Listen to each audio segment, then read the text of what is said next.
M. Night Shyamalan films have always been a mixed bag for me. While he has crafted some of the most captivating films of the past 20 to 30 years, there are also several among the worst that I have ever seen. Needless to say, I was very excited to see Knock at the Cabin. The plot on IMDb reads, while vacationing, a girl and her parents are taken hostage by armed strangers who demand that the family make a choice to avert the apocalypse. The tone and even elements of the plot are very similar to many of Shyamalan's earlier works. He utilizes a lot of themes here that he has previously used, such as faith, family, and even death. In many ways, this film feels like a much more condensed version of a lot of those themes, making them very prominent and obvious and very specific. Some of those specific ideas within those themes that we witness these characters experience is finding the price you're willing to pay personally to save others, how people can use confirmation bias to support their own beliefs, and conspiracy theories among religious extremists. If you're a fan of Shyamalan's work, chances are you're gonna like this film. But if you're neutral or not a fan, that's also probably going to be a representative in your thoughts on this film. My main critique of this, and many of his other films,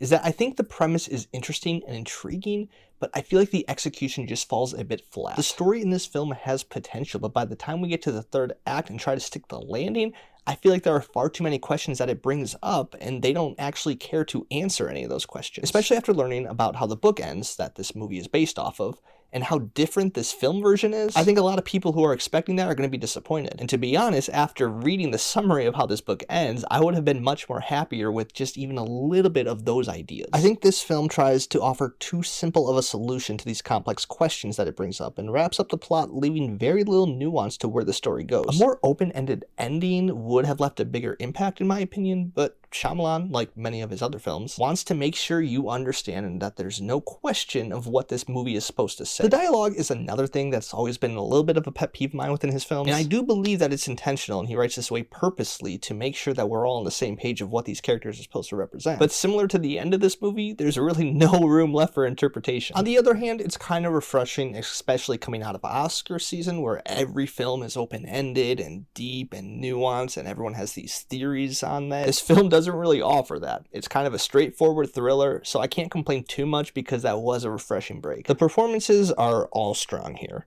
Ben Aldridge was the standout performance for me, as much of the emotional core of this film as well as the character arc is dependent on him. And then there's Dave Bautista, who once again demonstrates his range as an actor and delivers a powerful performance utilizing his size and presence on the screen. He plays a very gentle character, which is a great contrast to his size as a human being. A lot of characters in this film are afraid of him because of his size, but then his performance and dialogue that he's communicating opposes that fear completely. The film also does a great job utilizing every aspect of the frame, whether it's a close-up on a character's face to fill the screen, or a unique camera angle and characters blocking to guide the viewer's gaze to a specific area on the screen. I wouldn't necessarily recommend this film to individuals who are struggling with their faith or trying to comprehend how people can be radicalized through social media or the internet. It definitely left me uneasy with a lot of those things. This is a pretty dark story, and that's definitely its intention. It just left me feeling really numb after walking out of it. If you're not in the right mindset, this could be a difficult watch. Like most of Shyamalan's films,